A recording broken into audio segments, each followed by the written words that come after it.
You're listening to the Skeptics Guide to the Universe, your escape to reality.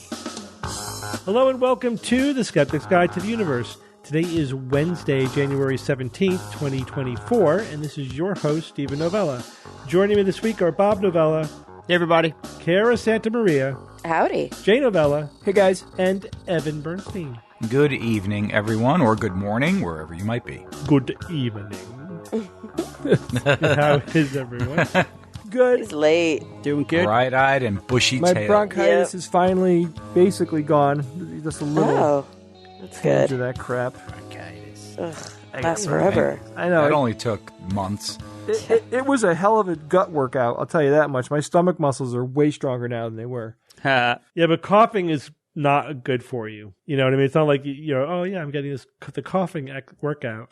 Coughing is bad for your back. People who cough a lot get disc herniations and bad backs and back strain and everything. So yeah, I hate it when I have a prolonged cough. I always get back pain when I have a prolonged cough. Yeah. Ugh. Carrie, you are in another continent. It is true. It is also another continent.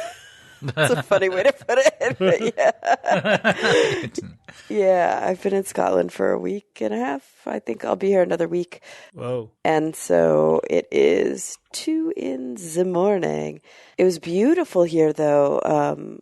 I've been spending a bit of time outside. We had really, really nice snow yesterday and the day before, so it's quite white outside.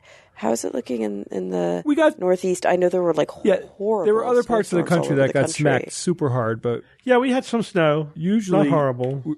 Okay. we're snowy here. But it was two. Yeah. We had 2 light snowstorms. It's definitely colder. Yeah, it's cold. Yeah, here, we're too. getting the remnants of the Arctic blast. What do they call it? vortex or something. Yes, Yeah, I think it's the pretty Arctic bad vortex. in parts of Canada. And the Midwest of the United States got it very badly. But so far, I mean, it's early. It's nothing winter so far by New England standards. Oh, yeah. But True. You never know. Like February's Stay really that like we can get hammered in February. Oh, boy. I know it's going to be cold, and we're going to get precipitation, but it always depends on the timing of those two things. Like, do we get the precipitation when it's cold, or do we get rain? You know what I mean? Because if it's all snow, it could be profound. But anytime an ice storm happens by, that's dangerous. I mean, that is when the power goes out. That is when all the tree limbs come down. We've had some nightmare ice storms in prior years. Not very recently, but I can remember a few. Tell me about it with the hard freeze. I've been talking to some of my friends who live up in the Pacific Northwest, where they had freezing rain, I think, for 2 days, but not snow up in Oregon, and trees are down all over the place. People don't have power. It's been pretty brutal up there just because of the heaviness of that ice on everything. And they tend to not get ice storms, if I recall correctly. Oh, yeah, never.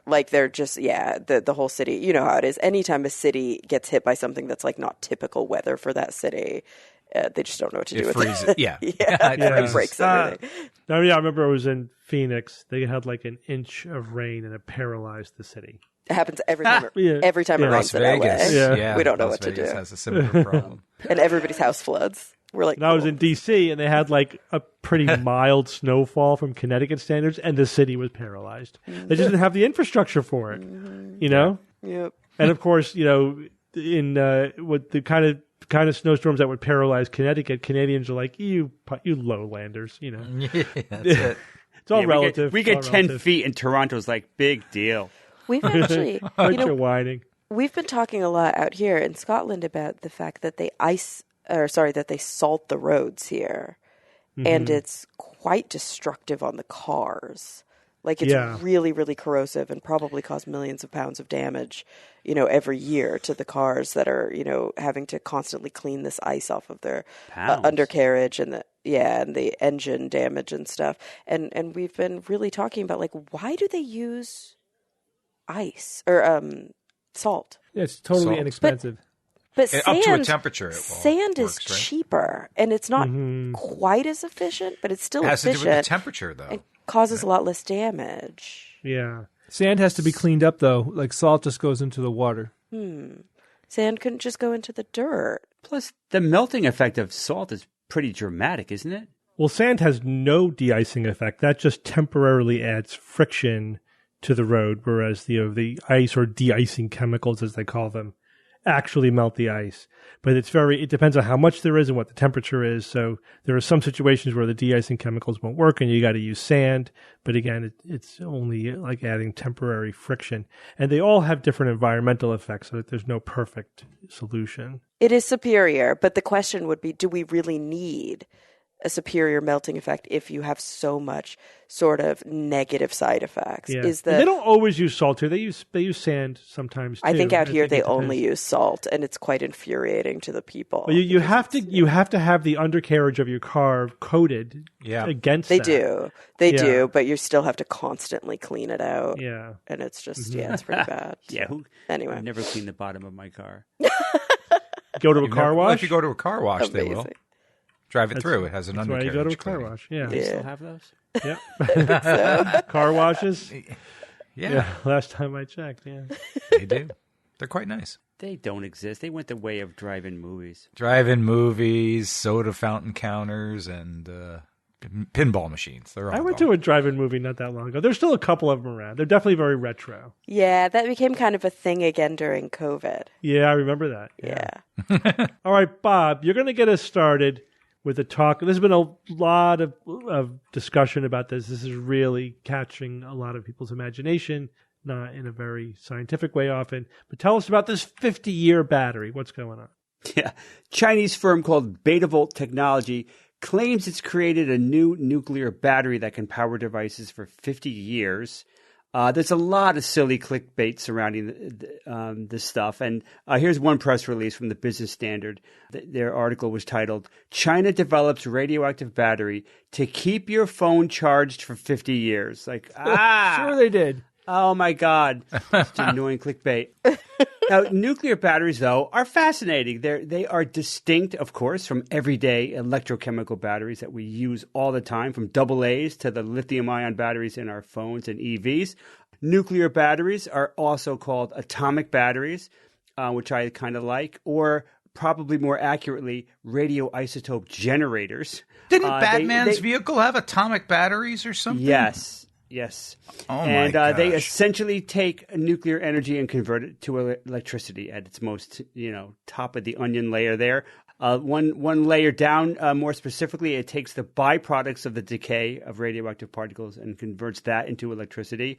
So are these batteries? Yes and no in my mind. Nuclear batteries or atomic batteries, they can power devices for sure. So in that sense, they are batteries, but they do not recharge. And they don't turn off. The nuclear batteries do not turn off. So for those reasons, and especially the not turning off one, they are often referred to as generators. But hey, it's language. Many people use the word battery, so for them, and so that's fine. Atomic batteries are generally classified by how they convert the energy. And it kind of boils down to either they take advantage of large temperature differences or they don't. The former, these are thermal-based atomic batteries, and they have one side of the device is very hot from the radioactive decay, and the other side is cold, and that's the key there, that differential. So using thermocouples, that temperature gradient can be used to take advantage of the Seebeck effect. Look it up. To generate electricity. That's basically how it works. Now, the iconic, classic atomic battery that does this is an RTG, radioisotope thermoelectric generator. There's that generator word. These devices go back to the 50s and 60s, and I think the principle was proved, I think it was like 1913. So it goes back to the 50s and 60s. And the most advanced devices today can generate tens of watts, up to 110 watts for NASA's top-of-the-line RTG. And they can supply power literally for years and years and years. RTGs are heavy. They're big devices compared to our portable batteries, but they are amazing for remote locations and places with poor sunlight. The Voyager probes, more than 15 billion kilometers from the Earth and the Sun, are powered by RTGs. Mars rovers, too, and countless other systems and platforms and probes. NASA and our knowledge of the solar system would be greatly diminished if it did not have access to these wonderful devices. But if you want really small portable atomic batteries, though, you then want this non-thermal kind. These extract energy from the emitted particles themselves, kind of like before it degrades into heat, directly tapping into and using the particles. The semiconductors in these devices use these particles to create a voltage. And typically, these types of batteries have efficiencies, from 1% to even up to 9%. And they go by various names depending on the emitted particles that they are using. So they're called alpha voltaics if it converts alpha particle radiation, which is essentially just 2 neutrons and 2 protons. It's called gamma photovoltaics if it converts energetic photons like gamma rays. The real standout, though, of this type of atomic battery is called beta voltaics. This converts emitted electrons or positrons to electricity, and it's popular because beta decay can more easily be converted into usable electrical power, much more so than alpha particles or photons. Beta voltaics are not theoretical. These are being used right now, in countless sensors and other devices that require very low power for very long periods of time. Did you know that they were used as pacemakers in the 70s? People literally had them in their bodies for decades with no ill effects. They are very safe. These are known things, and they can be very useful. So that's why this Beijing startup company calls itself BetaVolt. They're taking advantage of beta voltaics, and their new atomic battery is based on that. The battery itself is called BV100.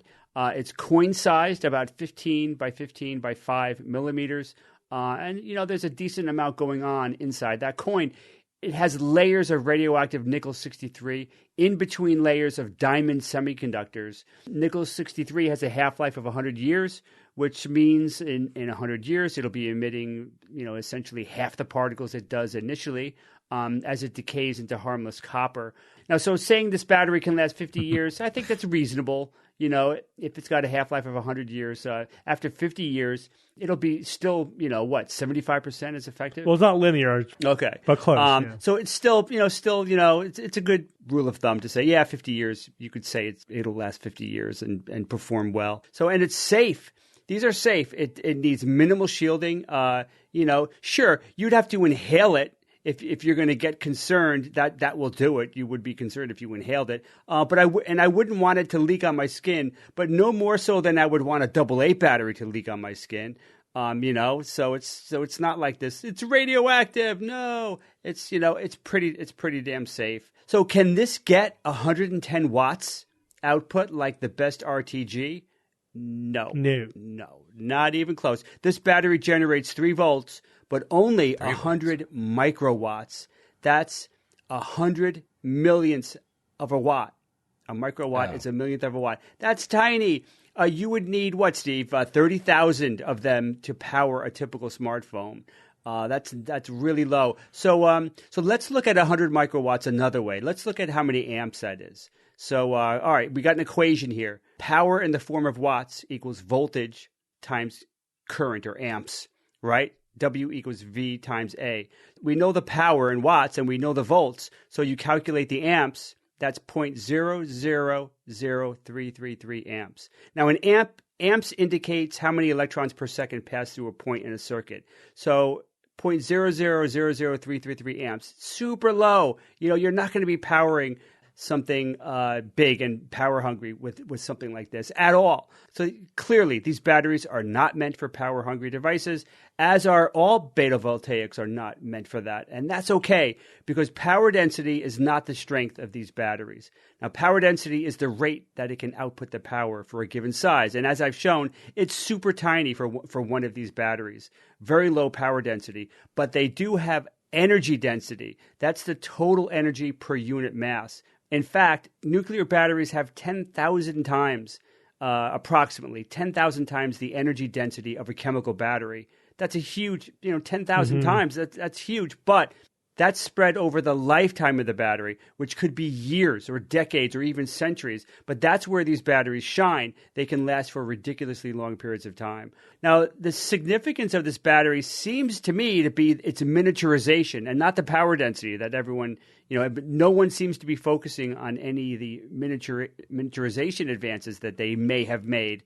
There's not too many details on that either. They also claim that these can be chained together, connected in a series. So I think we'll have to see that to happen because it looks like I'm looking at some translated article here, and they claim that they can get up to multiple watts if you chain them together. I'm not seeing that anywhere else. I'd have to see that. But the real important thing here is they claim they're shooting for a 1 watt version of this battery by 2025. Next year, 1 watt. Bullshit. It's not going to happen. It's not. That's an incredible improvement that no beta voltaics has ever come near. And so Steve and I apparently are very, very skeptical of that. Now, if you'll you not be can investing, I guess, is what you're saying. Yeah, I mean, if you can connect their batteries together as they claim, and they also create, if they can create a 1 watt version, then we would be in some interesting territory. But I don't believe that. I'll have to wait to see if they even come close to doing that. I don't think they're going to do that. Bob, I when I wrote about it, I did my calculation, like theoretically, what could you get to? So given a beta voltaic battery of the same size, let's say you maximize efficiency. That gives you 1 order of magnitude, maybe, right? So you still have 2 orders of magnitude to go to get to 1 watt. And I think buried in the article about it, they say that they're looking to produce this 1 watt version, and they're also looking to produce versions that have a half-life of 2 years, or 1 year. It's like, yeah, those two things are related. The only way you're going to pick up another order of magnitude is if you go from a 100-year half-life to a 1 year half-life, but then you don't have a 50-year battery anymore. You got a 1 year battery, you can't have which is still interesting. But you've also got a more radioactive and more expensive battery on hand, right? You're using a different isotope with a shorter half-life. Exactly. But even assuming they could shield it and make it safe and pick up all that radiation and everything, that's fine. It's just you don't get a 50-year battery with that kind of power output in that kind of size. It simply does not work. The physics does not add up. Yeah. So I think there's no way around the fact that this is going to remain a niche technology for very low power devices. Yeah. I don't see it really breaking out of that characterization. And other companies have tried to go commercial with beta voltaics. Steve and I were excited about Nano Diamond battery a few years ago. That's the one that used radioactive waste from nuclear power plants encased in diamond that could run for millennia. I think they were saying 28,000 years. So I looked them up recently. And they were charged with defrauding their investors. They were basically defunct. Oh my God! Right, and there was another company that was trying to commercialize beta voltaics, and they, if you go to their website anymore, you don't find it. Their website's like gone. So it's just like we've seen this before, and we're kind of seeing it again. Yeah, this is a pitch for more money. Partly, yeah. Yeah. So, but what will we see in the future of beta voltaics? I mean, I love the idea of using them to trickle charge batteries. I think that's promising. And that would be useful for things potentially like for EVs that are mostly idle. And, you could just have it trickle charge at night and over 10, 12 hours, like, oh boy, we got a little juice out of this that you didn't have to plug it in for. And I love, though, that when it comes to the worst case scenario, like you've got a dead battery, but if you had this trickle charge idea, you wait a little bit. I'm not sure how long you'd have to wait to get a reasonable charge. But at least you wouldn't be dead in the water. Right. You're not dead in the water. And eventually, quote unquote, eventually you'd be able to just drive home. And of course, trickle charging would be awesome in the apocalypse. Obviously. Yeah. Now, in the future, then, when the zombies are roaming the countryside, and you could say, like Robin in the Batmobile, right, Evan? Atomic batteries to power. Yep. You could say that, and then, of course, you'll have to wait a while for your beta voltaic atomic battery to slowly trickle charge your zombie-resistant EV, and then you're going, then you're good. So maybe we'll see that. I think it'd be more than like for an electric vehicle. it's just, I think it's too little electricity. But you don't want to drag around an atomic battery that would be big enough to produce enough electricity that it would matter. But for your cell phone, you can if you had even one that was producing, again, like a 1/10 of a watt, let's say, or even 100th of a watt, but it could extend the duration that you could go without charging your battery significantly, right? Because you're not using your phone all the time. It is idling most of the time. So let's say you're going on a trip and you're going to be away from chargers for 3 or 4 days. This could extend the life of your phone, battery that long. I just say by trickle charging it, 24/7, whether when you're using it or not using it. Or again, if you are in an emergency situation, you're never dead in the water. You always have a little juice. You just have to wait some time. Yeah, if I were going out in nature for days on end, first off, I wouldn't do that. Secondly, I would bring a little solar panel with me. But then it's overcast. But you're right. You're right. But and that's what they're finding with a lot of the deep space probes, that relying upon aligning those panels with the sun is not a great thing. And nuclear batteries are really good. The European Space Agency, who previously said no nuclear batteries, we're going to do all solar, they're like, maybe we got to relent. So they reversed themselves because. Do you know why they reversed themselves? Because they had a big fail. They sent a probe onto a comet. Their probe landed on the comet and then bounced into the shade.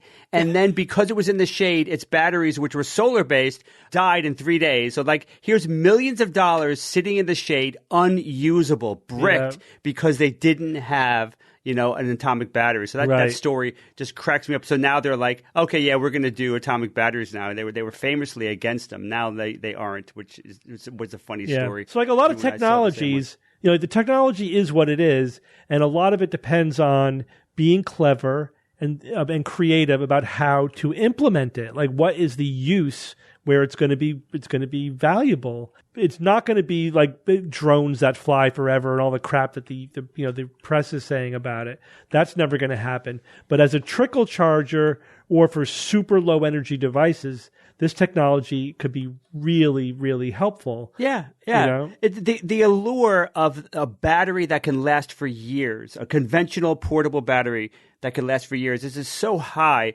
that people are just kind of losing their shit over this and trying to extrapolate away from the science. Yeah. For me, it's not so much beta voltaics, but for me, it's the RTGs. I want to have these chained, connected RTGs buried in my backyard that could power my entire house for decades. That's what I'm looking for. Yeah. But the final point is when for your phone, for trickle charging your phone, you don't want a 50-year battery in your phone. Your phone's only going to last 2 or 3 years. You want a 2 or 3 year battery, right? You want it to last as long as the phone. And then you don't need, but that gets you more power. It gives you more power over the shorter period of time, over the lifetime of that phone. So there is a niche in there that could actually be very, very functional, or if the price works out, right? Would you add another $50 to your phone to have, something, an alternate source of power, a backup source of power, and extend? Now you only have to recharge it once every 3 days or 4 days instead of every night. Well, those products exist, Steve. I mean, I have a battery that's a magnet battery that attaches to my phone, right? Yeah. So it's very easy to just put it there. It stays there, and it gives me another half a day of juice if I need it. It's very, very convenient, and it fits in your pocket and everything. It's very easy. So there are products out there like that. Yeah, I know. This would be another option. There would definitely be advantages to it, because it's there. It's producing energy all the time. But it's not. But the hype was ridiculous. Oh yeah, it was silly. Silly. All right, Jay. I understand that the Artemis program is going swimmingly. Give us an update. Don't be. Look, we expected this, right? Unfortunately, so NASA's Artemis program. Give you a quick refresher. It's aimed at returning humans to the moon. It's also, very heavily. Big part of this mission is that we are paving the way for future Mars missions. We need to develop a lot of technology that's going to allow us to get there. But they have been facing significant challenges that have led them to reschedule some of these timelines, which this information came out about a week ago. So the Artemis 2 mission right? Artemis 1 successfully launched. It went around the moon, did everything that we wanted it to. We got a ton of data off of that mission. But now we move on to Artemis 2. Now, originally, if we go way back, it was originally slated to be, as you know, the first crewed test flight of the Orion spacecraft. But it's been delayed many times. This isn't like the first delay or even the second delay. The first launch dates were said that they wanted to launch between 2019 and 2021. Now, keep in mind, Artemis 2, not 1. Artemis 2, 2019, 2021. Then it was moved to 2023, and then November 2024. And now they moved it to September 2025. They're saying no earlier than that, which kind of implies it could be later, right? It's not. That's for Artemis 2. That's Artemis 2. Yeah, so one of my predictions has already failed. For the Oh, no. That's all right, Steve. Oh, no. Somebody died. So the delays are due largely to crew safety concerns. So let me get into some of the details here. NASA is always, they're just continuously conducting testing of critical systems, environmental control, life support, and they have found during their testing, they found problems that include battery issues with the Orion spacecraft regarding abort scenarios.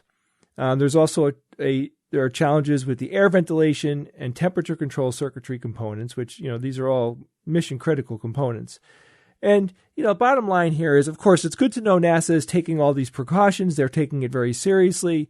This isn't like a let's launch it and test it and see how it goes. Like they fully plan on bringing every single astronaut back to Earth. So they are trying to resolve all of these issues, but it sucks to wait longer. But, we're just a consumer here, right? Like I'm looking at this like, come on, launch it. I want to see it. I want to be a part of all that. But yeah. Ultimately we want it to be successful. We want the people to come back. So of course, any delays with Artemis 2 means that it'll impact the launch dates of the Artemis 3 mission, which has now been pushed for 2026. This delay allows NASA to give them time. They don't want to do Artemis 2 and then immediately do Artemis 3. They want time to make a lot of alterations and incorporate lessons that they learned from Artemis 2 so they can make Artemis 3 better, right?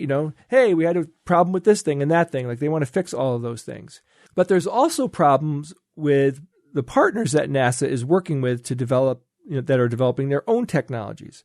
So there's a couple of names here you'll definitely recognize. SpaceX as a good example. They're responsible for the human landing system. They have to demonstrate that their Starship can successfully dock. It also needs to be able to refuel with other tanker starships in orbit. These are not easy things to do at all. And this capability is essential for transporting astronauts beyond Earth's orbit. Getting the ship refueled and being able to do what it needs to do in and around the moon is going to be something that could take place frequently. And these tasks, like I said, are challenging and straight up, they're just not ready yet. They don't have the technology. Yeah. And I'm sure that the timelines and the dates that they're giving, everything is we hope that it's this, but it's never like it will be done, on this date. Like that's not where they're operating. They don't work that way. Axiom Space, you might remember, they're making the next generation spacesuits. They still need to solve some heavy-duty requirements that NASA put on them. Like, one of the big ones is that the spacesuit itself, standalone, needs to have an emergency oxygen supply system. So this will enable the spacesuit to supply oxygen for an hour with no attached gear, right? Just the spacesuit itself has an hour of air in it. So they're also having supply chain issues, which I was a little surprised to hear, but they're having problems getting materials that they need to make the spacesuits. And they also have, they're working with outdated components that need to meet the latest NASA requirements. I couldn't get any more details about these components. Like I suspect that they may have been borrowing from earlier spacesuits, certain systems and things like that. But NASA has been, ramping up their requirements and they're having a hard time meeting it. Now, this means that they're likely to have to redesign parts of the current design that we've already seen. And this issue with the supply chain is definitely impacting the development of the spacesuit components. So lots of moving parts here. Now, NASA is also dealing with its own financial issues. They haven't presented an official cost estimate for Artemis 3, and there is a group in the government whose job it is to get this information, right? And they need to give it, and it needs to be assessed, and it takes time. Now, keep in mind, the Artemis program is not just about returning to the moon, but it's also laying the groundwork for human exploration to Mars. So there's a lot of complexity here, and there's a lot of weight on every single thing that they do. And these price tags are, the costs are phenomenally high. The Artemis missions, they include development and integration of a lot of different systems here. Now, think of it this way. We have the Space Launch System, the SLS rocket. That alone is very complicated because there's lots of different versions of that rocket that they're going to be custom building for each and every mission. Then they have the Exploration Ground System. They have the Orion spacecraft itself. They have the Human Landing System. They have the next generation spacesuits. They have the Gateway Lunar Space Station and all of the future rovers and equipment, scientific equipment that needs to go. Like, there is a mountain of things that have not been created yet that need to be designed and crafted and deployed. So it's exciting because there's a lot of awesome stuff ahead of us. And I'm not surprised that they're pushing the dates out. But man, it's disappointing because I thought something incredible was going to happen this year. Yeah, it's unfortunate, but they're just going back to the timeline that they originally had. They were pressured to move up the timeline. Right? Was it 2026 or 2028? 2028. Yeah, 2028 originally. Yeah. So even if they push back to 2026, they're still 2 years ahead of their original schedule, and that was really just for political reasons that was moved up. Yeah. Before we switch off the space topic, let me give you guys a quick update on the Peregrine moon lander. Remember last week we talked about this? Oh, boy. Okay. So, real quick summary, this moon lander was developed by a company called Astrobotic. 7 hours into the mission, they became aware of a fuel leak that was changing the telemetry of the ship.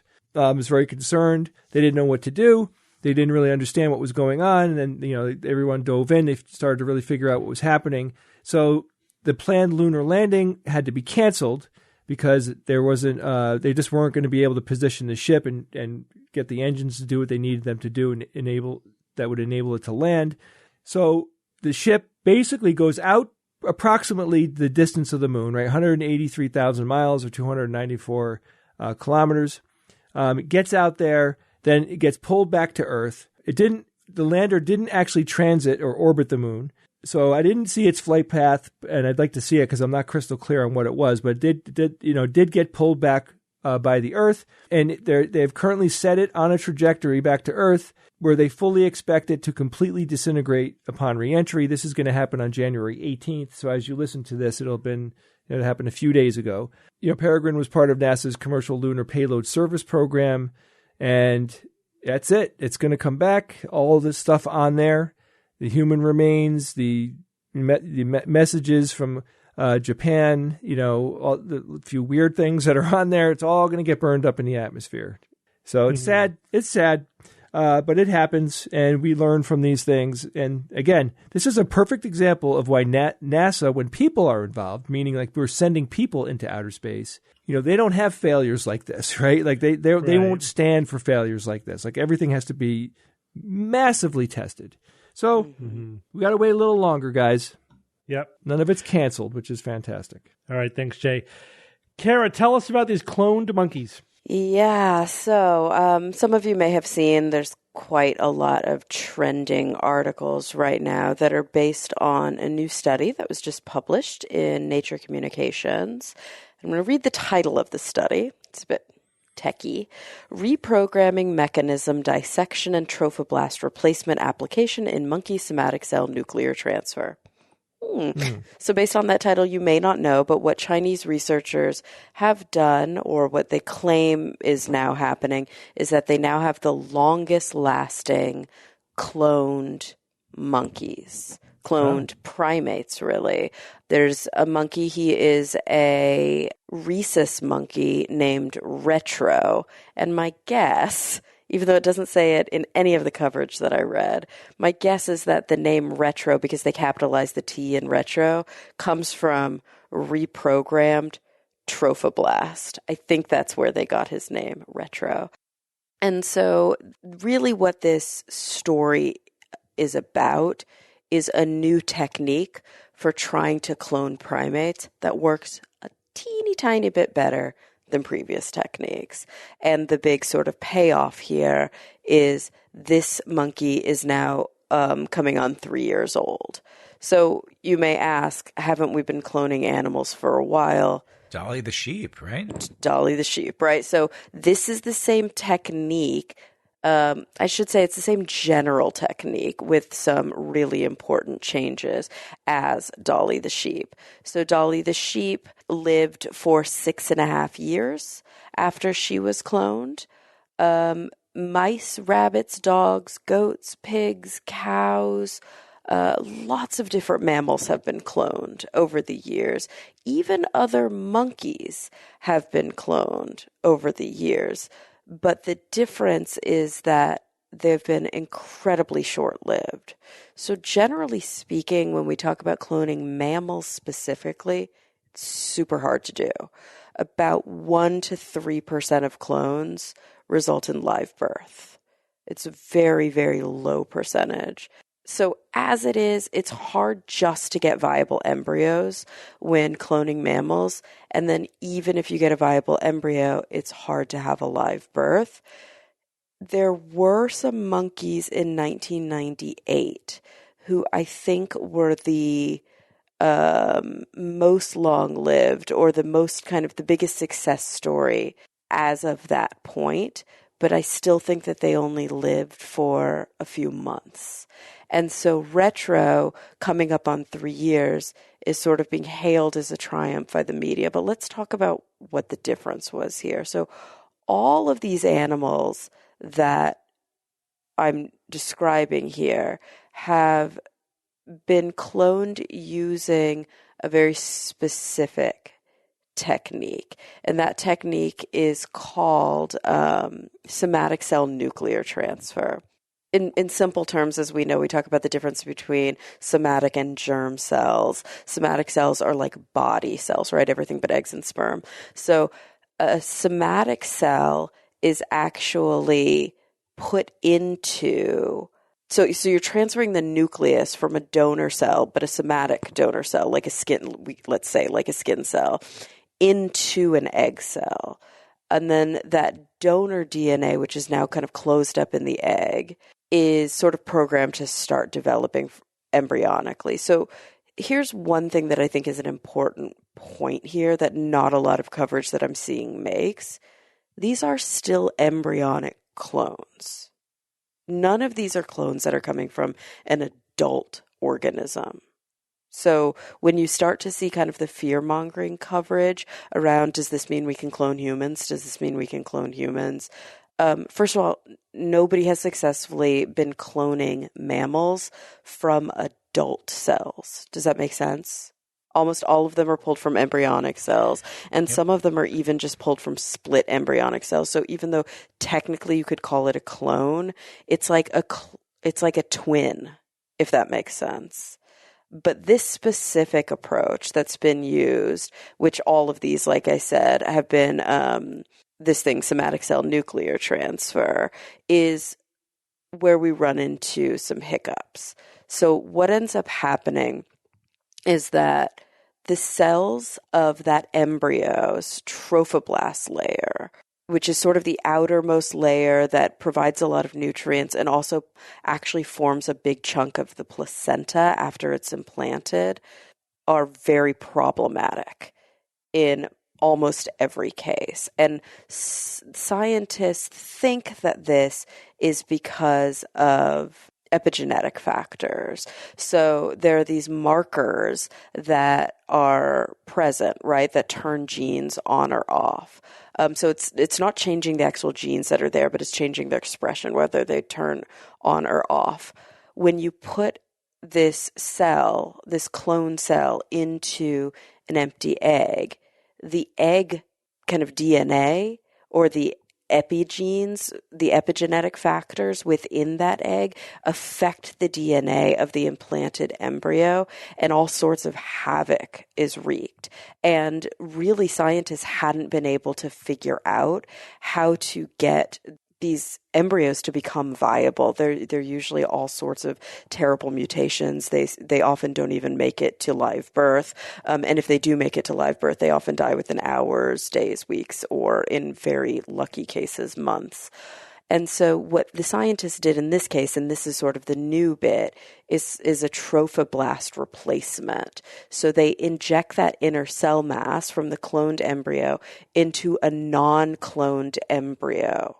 So the embryo cell mass is going inside of a non-cloned embryo that they made through in vitro fertilization. So they're basically forming like a hybrid embryo. And the trophoblast portion belongs to the non-clone, which seems to be less likely to kick in all of these epigenetic factors that seem to be harmful to the developing embryo. And so the scientists are claiming that this is like rescuing the development of the embryos. But to be fair, we're still talking about an attempt of like hundreds of potential cloned embryos and only still like a handful of them sticking, and then only one of them actually being successful. So it's not like this case is any more efficient. It's not like this specific kind of success story with Retro, the first ever rhesus monkey that's lived for longer than a day, and actually he's coming up on like 3 years. It's not like their approach made a bunch of them. They still only, it was very scattershot, and they only got one successful outcome. It's just that their successful outcome has been more successful than any other primate in the past. And so the argument that the Chinese scientists are making here is, if we can do this more, this could be very, very good for biomedical research. Because like we do all the time with cloned mice, you can give a drug to one clone and a different drug or no drug or placebo to the other clone, and you can see exactly how well it works because they have the exact same DNA. Yeah. Right? So it's a good way to control for variables. Yeah. Yes, it reduces all sorts of variability. But of course, this is an ethical conundrum, and a lot of people are saying, like, should we be doing this to monkeys? Should we be doing this to primates at all? And look at how many failures we have before we have a success, and look at how much suffering is happening to these animals until we get to that point.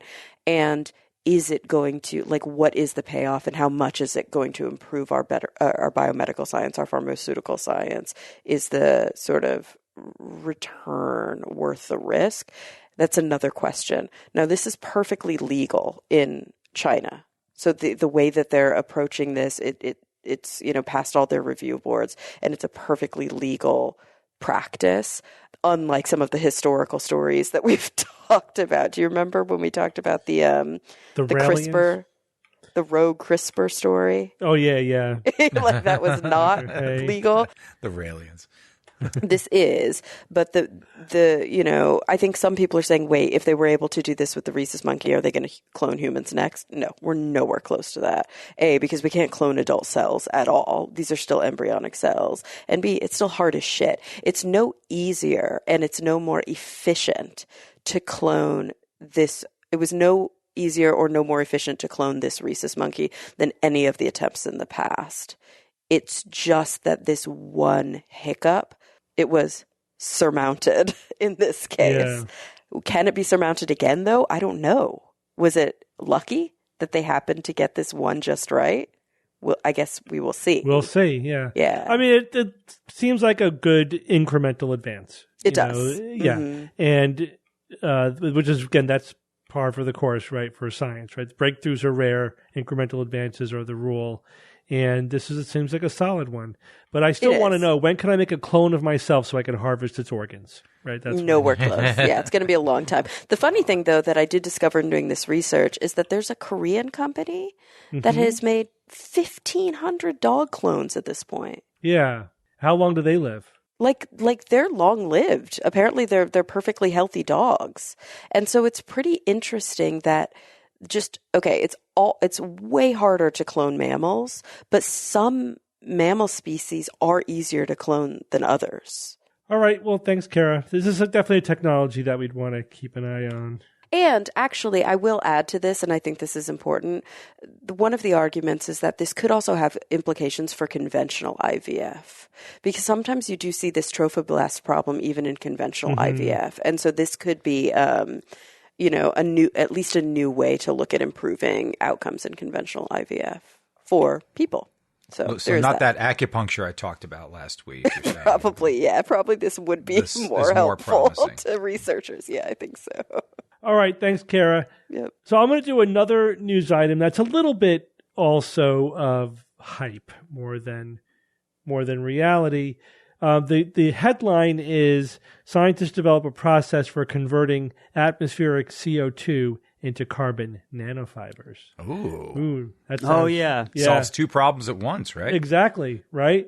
It sounds really, really good. But let's dig into it a little bit. So obviously carbon capture is something that we're looking into. Researchers are studying various ways of either taking CO2 directly out of the air or capturing it at the source, near coal fire plants or natural gas fire plants or whatever, and then putting that CO2, taking the carbon out of it and getting it into a form that is solid, right? So that it could be buried or utilized in some way, but it would be permanently, or at least for on the order of magnitude of 50 or 100 years, giving us enough time to sort out this whole green energy thing, right?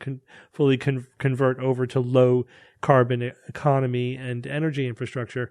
If we could bind up that carbon for 50 or 100 years, that could go a long way to mitigating climate change. And, the experts who have crunched all the numbers said we're not going to get to our goals without some kind of carbon capture along the way. Although they're mainly figuring like after 2050. Like between now and 2050, we really need to focus on reducing our carbon footprint. And then after that, carbon capture has to really start kicking in to some serious degree to turn that line back down again, So is this kind of technology going to be the pathway? Now, carbon nanotubes or carbon nanofibers are a great solid form of carbon to turn, atmospheric CO2 into, because we've talked about carbon nanofibers. This is a two-dimensional material. They have a lot of interesting physical properties. They're very, very strong, and they're very highly conductive, highly, both thermally and electrically, etc. And even if you just make very, very short nanofibers, so they're not long cables of it, but just very, very tiny ones, it's still a great filler, right? You could still, like, for example, you can add it to cement to make it much stronger. And that would be a good way to bind it up. Just imagine if all the cement we're laying around the world had billions of tons of carbon in it that was then now long-term sequestered. So that's like one of the most obvious sort of uses of this kind of carbon nanofibers. So what's the innovation here? They said, well, one of our innovations is we broke it down into a two-step process, right? We didn't want to try to get all the way from carbon dioxide to carbon nanofibers in one step. So we broke it down into two steps. The first step is to turn carbon dioxide and water into carbon monoxide and hydrogen. And when I read that, I'm like, oh, you mean like we've been doing for years, right? I mean, that's not anything that's new. And that's kind of always the first step. You know what I mean? Because the problem with carbon dioxide is that it's a very low energy, very stable molecule, right? So it takes energy to convert it into anything else. Carbon monoxide and H2, hydrogen, are very high energy molecules. They are good feeders for lots of industrial chemical reactions, right? If you have hydrogen, you can do tons of stuff with that. We've spoken about this quite a bit. And if you have carbon monoxide, you can make all kinds of carbon-based molecules out of it. These are good, highly reactive, high energy molecules. So yeah, that's the key, is getting from CO2 to CO and H2. That's always the tough part. And they're basically saying, so we're going to do that using basically existing methods. It's like, okay, so there's no innovation in the hard part. right? It's like, okay, that's old news. The real new bit is that, they develop a catalytic process to go from carbon monoxide to carbon nanofibers. It's like, okay, that's interesting. That sounds reasonable. So they basically proved that they could do that. They use cobalt as a catalyst, and which isn't great, because cobalt is one of those elements that are sourced, from parts of the world that are not stable, and it's we're trying to reduce our reliance on cobalt, and so developing a process that uses more cobalt, not great. It's an iron cobalt system, that they're using. Now it's going to come down to two things, right? So they did a proof of concept. You could break this down to a two-step process where you go from carbon dioxide to carbon monoxide, and then carbon monoxide to carbon nanotubes. It works, but two questions, or there's three questions. One is, can you do it on an industrial scale? Because unless you could do billions of tons of this stuff, it's not going to matter, right? Second is, how cost-effective is it? And third is, how energy effective is it, right? So if you have to burn a lot of energy to do the process, then it doesn't really get you anywhere. Don't do it, right? So they do say that the processes work at relatively low temperature and at atmospheric pressure, at ambient pressure. That's good. All right. So that's a good sign that this has the potential to be energy efficient. And then they also say, and this is always that gratuitous thing, if you fuel it, right? If you fuel this process with renewable energy, it could be carbon neutral. Of course, if anything you fuel with renewable energy is going to be carbon neutral. Yeah, it's like part of this healthy breakfast. Yeah, right. Part of this healthy breakfast. But fair enough. So you could theoretically power this with solar panels or wind turbines or nuclear power, and which is what you'd have to do. Like you'd need some, massive energy source. But again, in the short term, if we're going to build a renewable energy source, you're going to reuse that to replace fossil fuel energy sources. You're not going to use it to capture the carbon from the fossil fuel, because that's adding another step and that's inefficient. So this kind of process isn't, and this is what I was saying at the beginning, it's not going to be relevant until after we decarbonize the energy infrastructure, right? Only once you've replaced all the fossil fuel with carbon neutral energy sources does it then make sense to add even more carbon neutral energy sources in order to pull some of the carbon dioxide out of the atmosphere that you've already released, right? Until then, if you build a nuclear power plant, for example, just connect it to the grid. Don't use it to pull carbon out of the air that you put in by burning coal, right? Shut down the coal plant and power the grid with the nuclear power. So, but there's a sort of a good news to that fact, is that we don't have to really perfect this technology for 30 years. This is the kind of thing that we need to have ready to go in 2050. Like if we get to 2050 and we've mostly decarbonized our energy infrastructure and some of our industrial energy infrastructure, that's when we really need to start ramping up carbon capture. And that's when these kinds of technologies are going to be useful. So we do have a couple of decades to perfect it. So it's good that we're at the proof of concept stage now, because it could take 20 years to get to the industrial stage, where we're doing it. So, but it is but you read possible or reasonable that it would scale up like that? Well, that's a big question mark. Okay. And we don't, and we've been here 100 times where something looks great at the proof of concept stage, and then we never hear about it again because it just failed to scale, right? It wasn't the kind of thing that you could scale up. And with carbon capture, that is one of the big hurdles. Does it scale? Can you get this to function at massive industrial scales? Because it's not worth it if you can't. And then the other thing, again, is how energy efficient is it? Because if it's energy inefficient, and then it becomes part of the problem, right? It's not helping. It's just another energy sink. This has potential, and I do think carbon nanofibers as the end product is a great idea. Because we could just dump it in cement and put it on or under the ground or whatever, put it in our foundations. So, and it makes it stronger. It increases the longevity of the cement. So, and cement is an important source of CO2 also. So anything that makes that industry more efficient is good. So there's kind of a double benefit. So I like all of that. But, looking past the hype, This is something where we're at the proof of concept stage. This may be an interesting technology 20 years from now. So let's keep working on it. But this isn't like the answer to climate change, right? This is something we're going to have to be plugging in 20 years or so. All right, Evan, I understand that people are doing feng shui wrong. What are the consequences of this? My gosh, how are we ever going to get past this obstacle? Yeah. You know, it's not every week that the news-consuming public gets advice about feng shui. But this week, we're fortunate not to have one, but 2 articles warning us about feng shui mistakes that are all around us. And I know people pronounce this differently. I've heard feng shui, feng shui, you know. I also think some of the differences me some latitude on how I say it. Mm-hmm. I think some of them come from whether you're saying it in Mandarin or Cantonese. I suppose so. I suppose so. Well, maybe there are some people who are not familiar with what feng shui is. What is it? You know what I did? I decided I'm going to look up the definition. I'm going to go to fengshui.com to find out. I don't know what's there. Here's what happens real quick when you get there. There's this big, so it's a blank screen with all except for a big blurry dot. Then the blurry dot will start to pull in opposite directions, forming 2 circles touching at a point, like a figure 8 on its side, or the infinity sign, basically. Mm-hmm. And there's no text or anything. That's all there is. And the only thing you can do is click on the dot.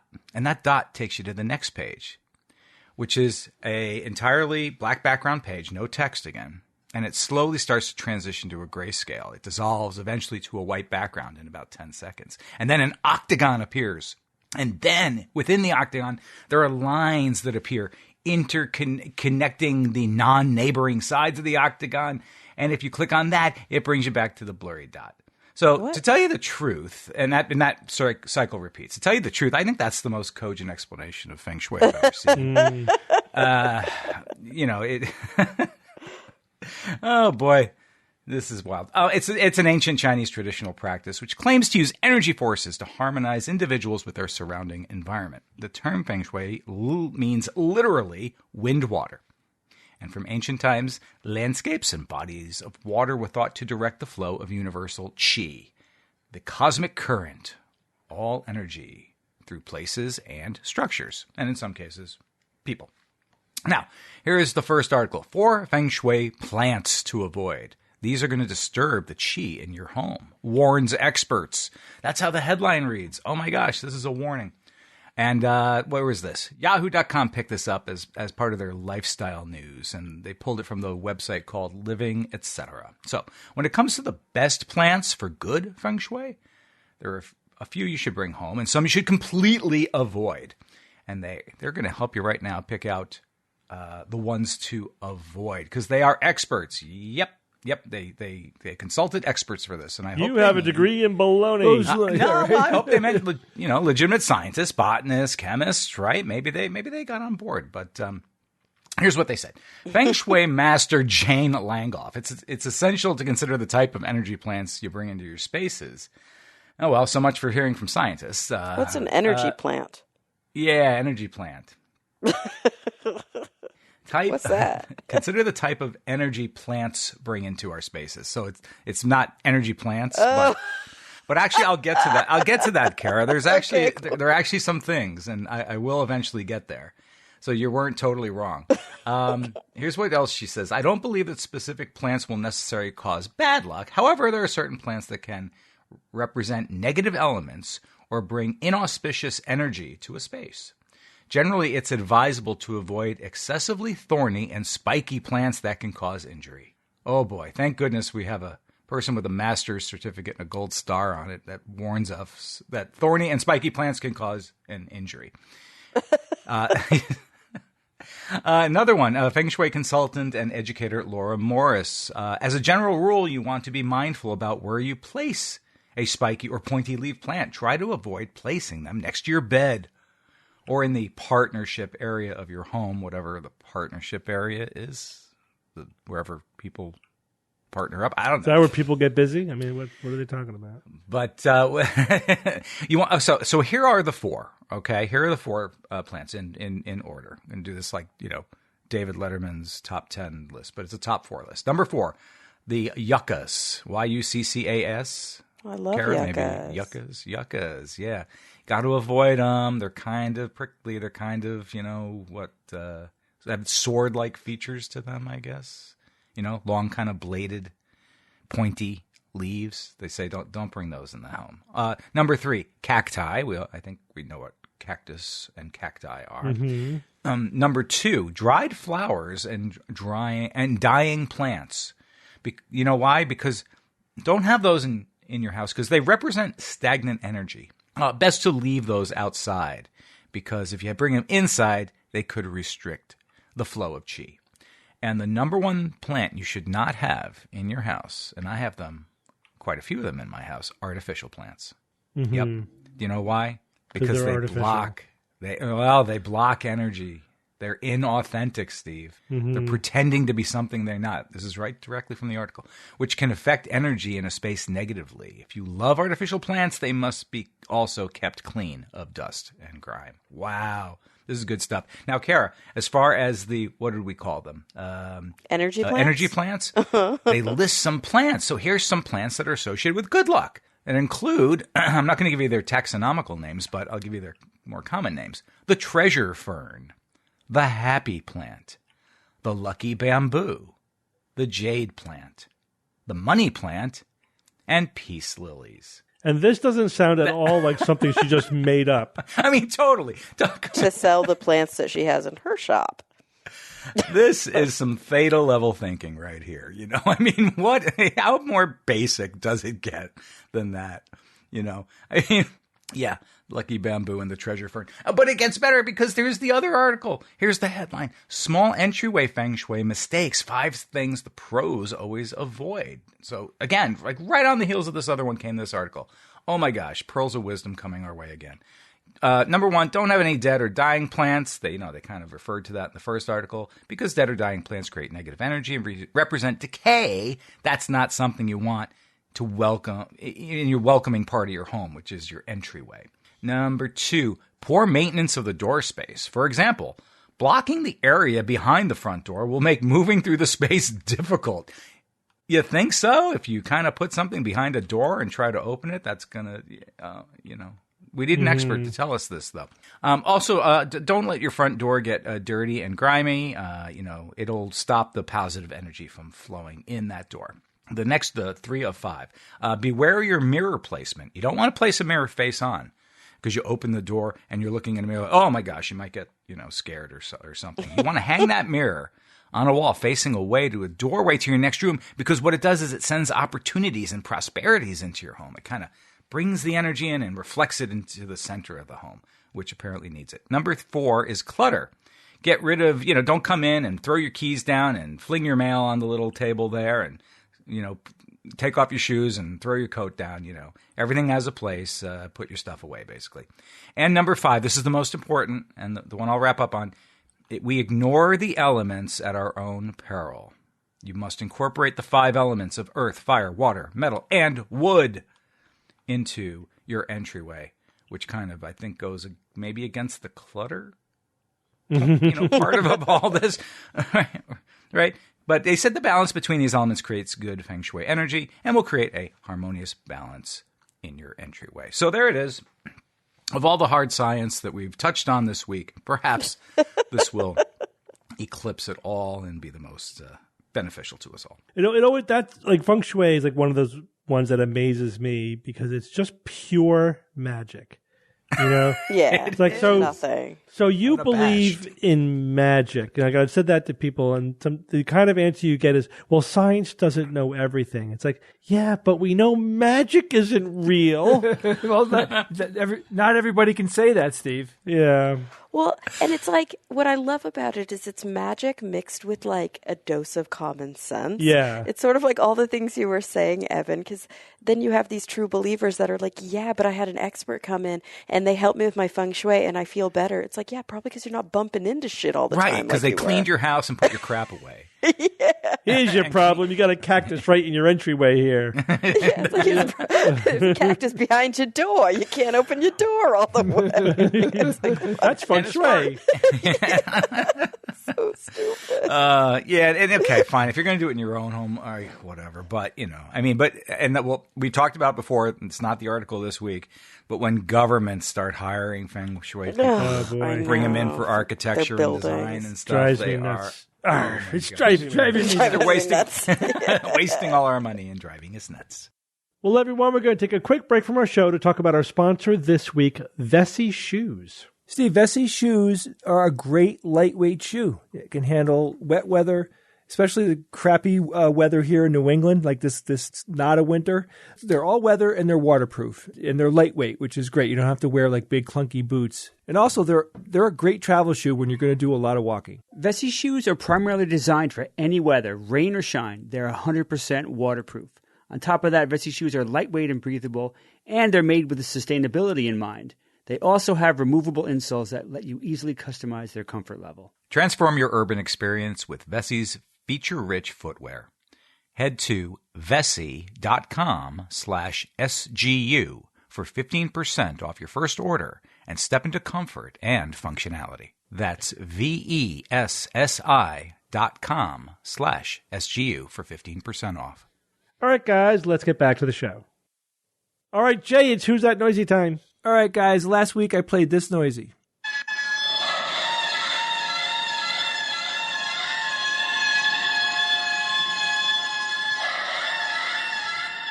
Now, I should have known that kind of sound was going to make a lot of people send me a lot of, like, funny entries into Who's That Noisy, like things like they absolutely know that is not it. They're just trying to make me laugh. Just having. And a few people did make me laugh, but I did get some serious entries this week, and we have a listener named Tim Liff that said, "Hi Jay, my daughter, age 9, thinks this week's Noisy is somebody playing one of those snake charmer flute thingies, but badly," which I thought was a wonderful guess. And her cousin, who's 7 years old, guessed a lot of farm animals. Aww. And a cacophony of farm animals. I think these are two wonderful guesses. And Tim himself guessed some kind of bird. You can't send me an answer of some kind of bird. You have to be absolutely specific. But thank you for sending those in. Those are great. Visto Tutti always answers. He always comes up with something. He said, it sounds like peacocks calling during the mating season. They like to start the annoying screeching way before sunrise, which makes the humans in the neighborhood wonder what roast peacock tastes like. So, I heard this and I'm like, I read his email. I'm like, oh, peacocks, I don't know. I've never heard the sounds that they make. And then I proceeded to get about, I think, 6 or 7 more emails where people were saying peacocks. So perhaps peacocks sound like that, which is a horrible noise for a bird to make, especially if they live around you. Another listener named Harley Hunt wrote in and said, "Good day. My guess for this week is a peacock." Okay, I put that in. I don't know why I put it. Sensing a theme here. Yeah, there's a theme. All right, so there was a bunch of people that guessed peacock. Another listener here named Adam Pesh said, "Jay, first-time emailer, long-time listener. Today I was awakened from a deep sleep by this week's Noisy. You did warn us. I never have a guess and probably am way off, but this week reminded me of a shofar horn that I've heard in synagogue trying to mimic an electric guitar riff. Thanks for everything you guys do." I could not find anything on that, so I have no idea what that sounds like. But I do appreciate those guesses. Unfortunately, nobody guessed it. And, this one was a hard one. I just thought it was a provocative noise that I wanted to play for you guys. And I will explain this one to you. So again, this was sent in by a listener named Curtis Grant. And Curtis said, "I have a really cool noise I heard at work as an elevator fitter or installer.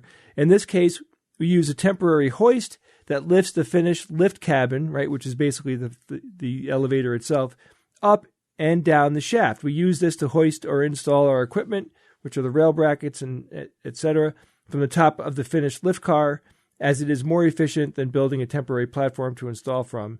So as these cars are heavy, they have temporary nylon guide shoes that rub against the rails and cause this noise." So basically, like during the installation of an elevator, this is a common noise that someone would hear if they were doing the install. Very, very hard noise to hear. Let me just play briefly again.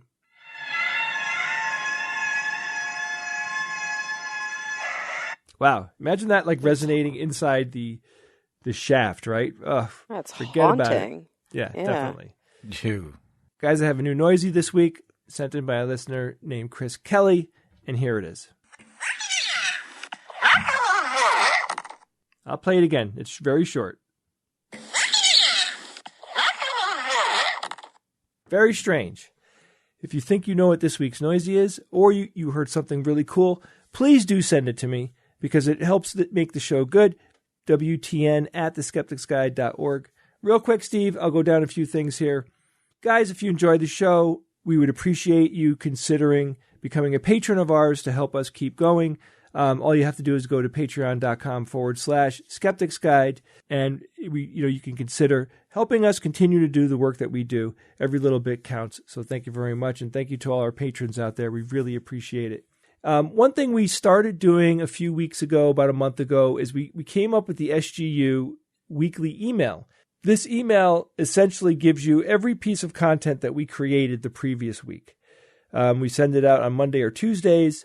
So it'll have like the show that just came out the previous Saturday, any YouTube videos, any TikTok videos, any blogs that Steve wrote, anything that we feel you need to see, it's going to be in that email. Also, we'll put in some messages here and there about things. Like, for example, an important message to tell you guys.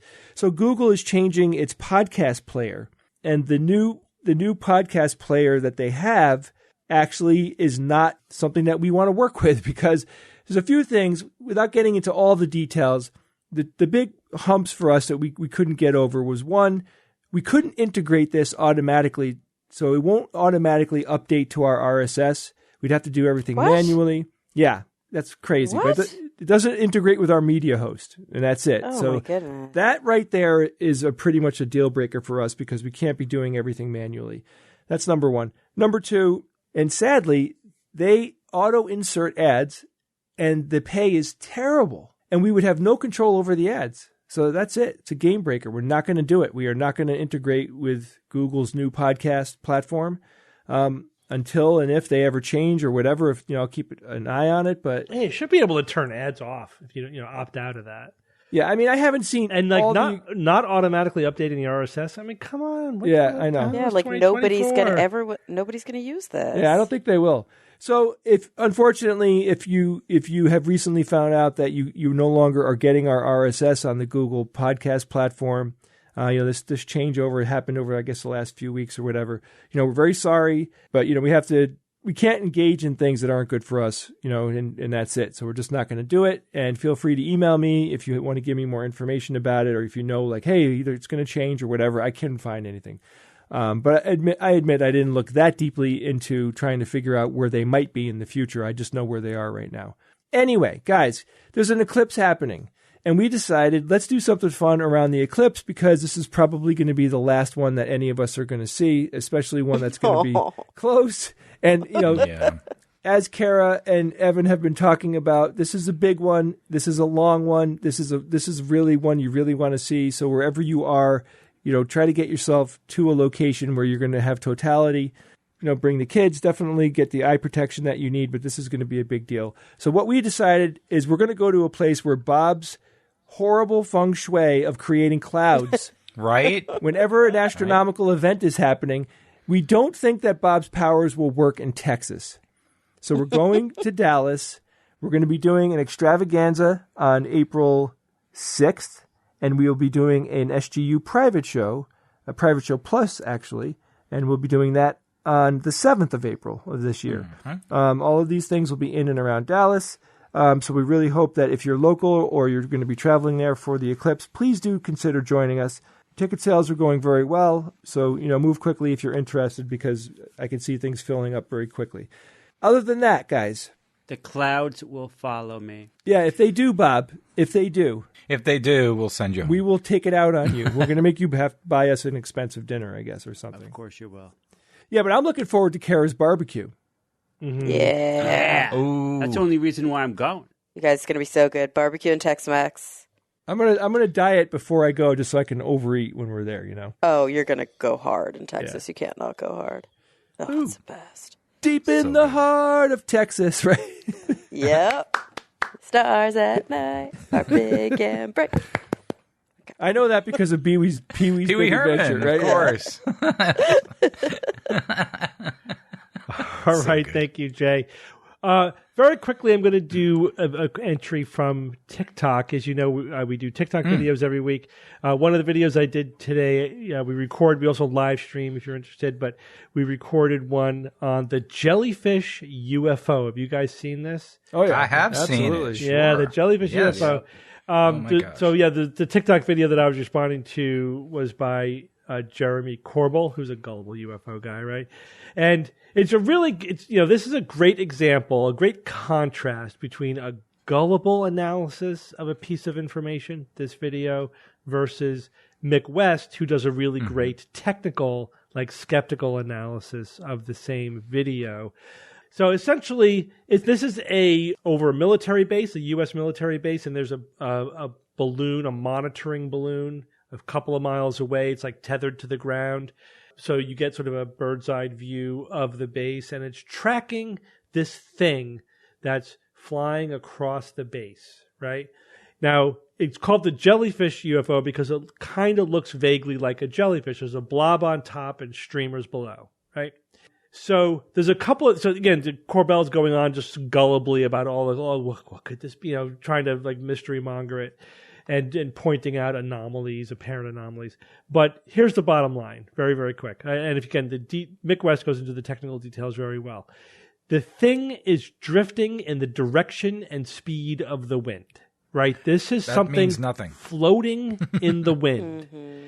And the 99%er here is that this is some balloons. This is a clump of balloons and streamers floating in the wind. Now, we can't see it with sufficient detail to say 100% that's what it is. It could be something unexpected, but that's basically what it is, right? If it's not literally balloons, it's something very similar. But it's something lightweight that's floating, that's drifting in the wind. It's not a machine, it's not a spacecraft. It's not a life form. It's not moving, right? At first I'm like, is that a smudge on the lens? But no, it's kind of moving with respect to the lens itself, but it is, again, Mick West shows quite convincingly that it's moving in the direction of the wind. It's moving at the speed of the wind, given the likely altitude that it has. He does all the angles and everything. It's come on, guys. It's a freaking clump of balloons. Maybe that's the secret of alien spaceship propulsion. You let the wind do all the work. Yeah, that's how they hide, right? They just float along the balloons. Yeah. So they're literally paper airplanes. That's good. Right. Yeah. What's the difference between alien balloons acting like Earth-created balloons and Earth-created balloons? There's no. The difference is Occam's razor. That's the difference. All right. All right, guys. We have a great interview coming up with Robert Sapolsky about free will. This one's going to blow your mind. If you're not familiar with the free will debate, you will be after this interview. So let's go to that interview now.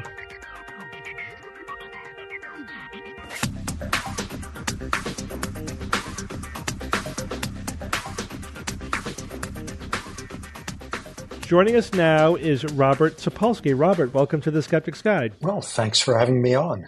And you are a professor of biology, neurology, and neurosurgery at Stanford University.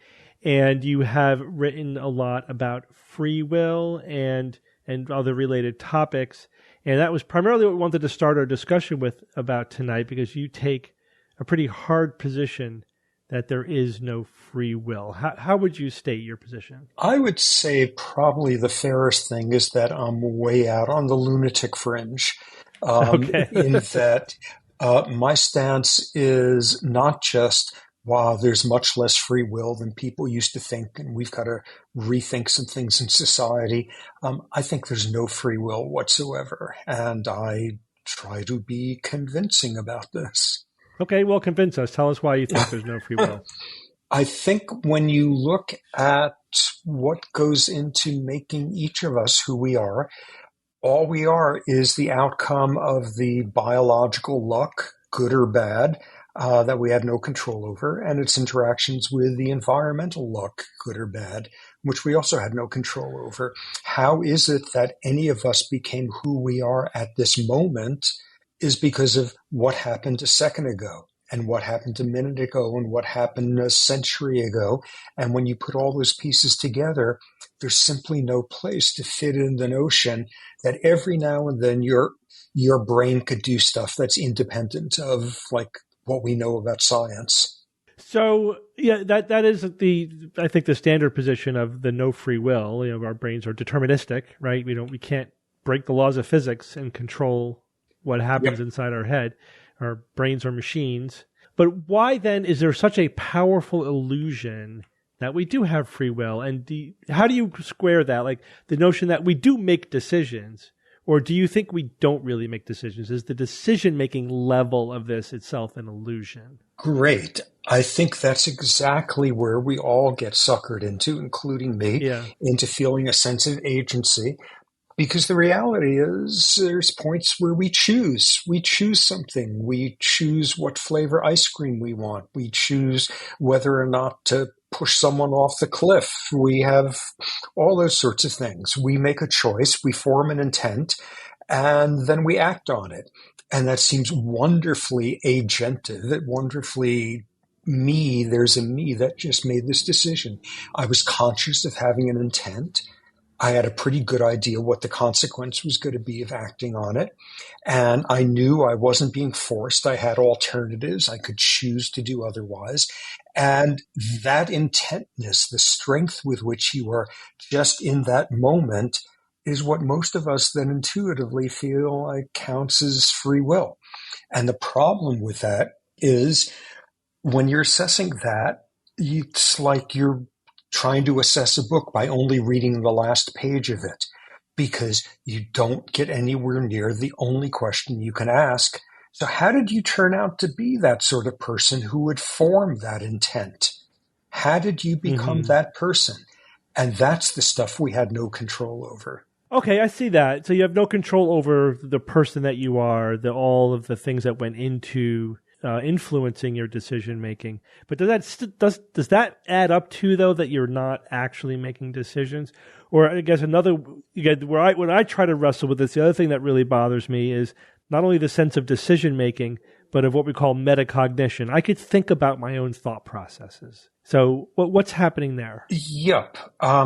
You're in some psych experiment where, like, if you had a warthog that had signed up for the experiment, they would do some manipulation psychologically, and the warthog would fall for it and all of that. But because we're human and we've got this metacognition stuff, we can go in there and say, oh, these psychologists, I bet they're up to something. So whatever I think I'm going to say the opposite, so that I'm not being some like rube falling for their manipulation. Whoa, I've just exercised free will thanks to my metacognition. How do you become the sort of person who would go in there and be skeptical? How did you become the sort of person who would reflect on the circumstance metacognitively, et cetera, et cetera? In both of those cases, whether you did exactly what the warthog did, or if you just out of proving some sort of point to yourself did exactly the opposite, in both cases, it's the same issue. How did you become that person? And you had no control over that part. So you also talk about the fact that if you take that view of humanity, that we are deterministic and free will is an illusion, that should influence policy or how we approach certain questions. So what do you think are the biggest policy implications for the realization that we don't really have free will? Well, people immediately freak out along a number of lines if you try to insist to them that there's no free will. The first one is, oh my God, people are just going to run amok. If you can't be held responsible for your actions, people will just be completely disinhibited. It will be chaos. And sort of the most extreme extension of that is, and they'll just be murderers running around on the streets. And that won't be the case. And the thing is, if you take the notion that we have no free will, we're just biological machines, blah, blah. If you take it to its logical extreme, blame and punishment never make any sense whatsoever. No one deserves to be punished. Retribution can never be a virtue in and of itself. So you throw out the entire criminal justice system. Forget reforming it. It makes no sense at all. It's like having a witch justice system for deciding which ones you burn at the stake in 1600. You need to come up with a system that completely bypasses that, and at the same time, hold up a mirror to that, and praise and reward make no sense either, and thus meritocracies have to be tossed out as well. So then what are we left with? Well, we're left with something that seems totally unimaginable. How are you supposed to function? But then you reflect, and we actually function all the time in circumstances where we have subtracted free will out of the occasion. And we can protect society from dangerous individuals nonetheless. Let me give you an example. There's a setting where there's a human who's dangerous. They could damage innocent people around them, and this would be a terrible thing.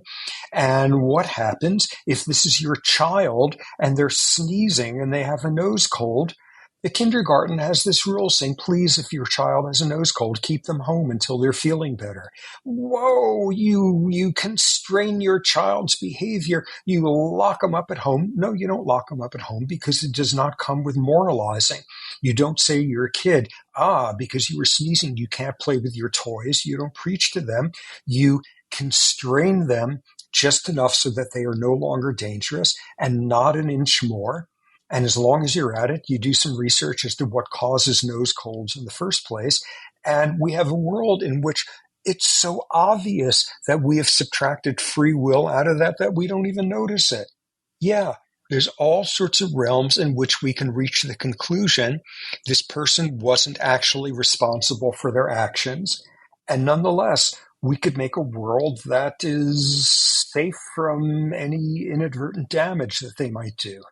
That still sounds like at the end of the day, there are still consequences to your actions, right? If you demonstrate that you're a dangerous person by committing a crime, then you have to be isolated from society until you're no longer the kind of person who would commit a crime. Or you have to be isolated exactly enough, the minimum needed, to make sure you can't be dangerous in that way anymore. And we have all sorts of contingent constraints in society.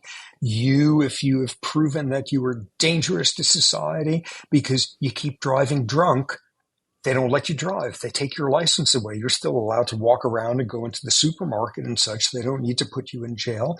If you have a certain type of sexual pedophilia, there's rules. You can't go within this distance of a school, of a playground or something. We have all these ways in which we can constrain people from the ways in which they are damaging and not do any more so. And the key thing in that latter point is we don't sermonize to them. There's a reason why you wind up being dangerous, so we are going to keep you from doing that, and it's not because you have a crappy soul. Yeah, I get that, but at the end of the day, in a practical sense, it could be very same to the criminal justice system we have now, just minus a lot of the judgment, and the punishment is not punitive. It's not because you deserve to be punished, it's just because there needs to be a moral consequence to your actions. Well, I would differ there because the word moral is irrelevant. The word moral is as irrelevant to your car's brakes have stopped working.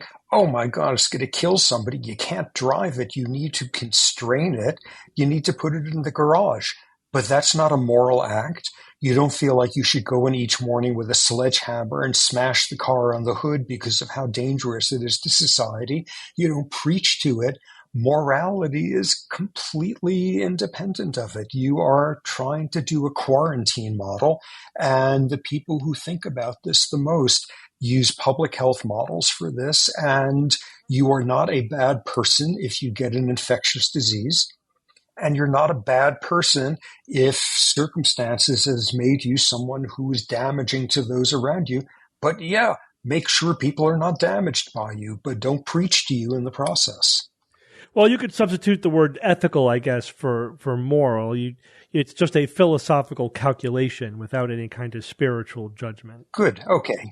Is that? I mean, that's kind of what I meant. The point is that if you're saying, well, we're just, our brains are calculating machines, and part of those calculations are moral judgments or ethical judgments or whatever, and right, because we evolved, and we're going to get to that in a minute. A sense of justice, and if you have to leverage that in order to influence people's behavior. Otherwise, you have the moral hazard of not having consequences for your actions, right? So if we're not in control of our decision making, but there are influences on that decision making, and society needs to influence people's decision makings by presenting concrete consequences to their actions. If you do this, you're going to go to jail. Nothing personal, but we have to do it. Otherwise, there will be significant increase in crime or whatever you want to call it. Is that a fair way to look at it? Yeah. It's okay to have punishment as part of the whole picture in a purely instrumental sense, in the same way that you can have rewarding people for stuff that they've done, but again, purely instrumental. And then you say, okay, so if we ran the prison system on that, there's no such thing as retribution. There's no such thing as somebody deserves to be constrained. There's no such thing as justice being done. And you put in those factors in there and you have an unrecognizably different approach to, we protect the society from people who sneeze, and we protect society from people who have such poor impulse control that they do impulsive, horrible, damaging things when they're emotionally worked up. But there's no retribution. Justice is not being served. They don't deserve anything. They have not earned their punishment. You are just containing a car whose brakes are broken. And if that sounds like, oh my God, turning people into machines, that's so dehumanizing, that's a hell of a lot better than demonizing them into being sinners. Yeah, it's actually a very humanistic approach to criminal justice. Yeah. Because it does lack that sort of punitive angle that can be unjust in a lot of ways, right? You're taking somebody who is in a much more profound sense than we even may realize a victim of circumstance and punishing them for that, right? Yeah. Is there anything beyond criminal justice system that has implications from your philosophy on no free will? Well, meritocracies go out the window also because, it's this bidirectional thing. We run the world where some people are treated way worse than average for reasons they had no control over. And then some people are treated way better than average for reasons they had no control over. They had the sort of brain, so they get good SAT scores, or the sort of brain that makes them self-disciplined and so now they've got a great job. Now they've got the corner office. Now they have whatever, and they did not earn it any more than someone who commits a crime earned it. Both of those systems are bankrupt.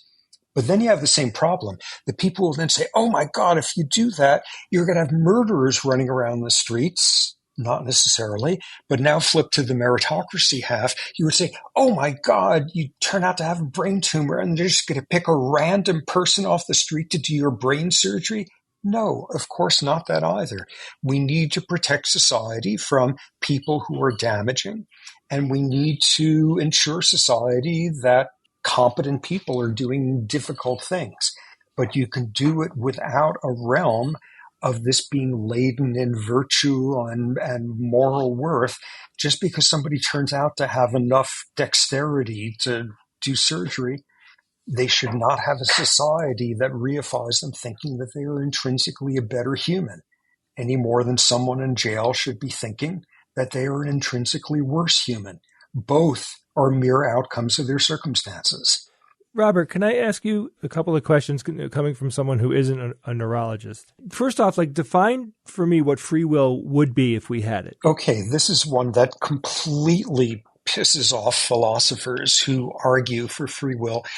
Just to orient people, 90% of philosophers these days would be called compatibilists, which is they admit the world is made out of stuff like atoms and molecules, and we've got cells inside our heads, and all of that sciencey stuff is going on. They concede that, they accept that, but somehow, nonetheless, that is compatible with there still being free will in there.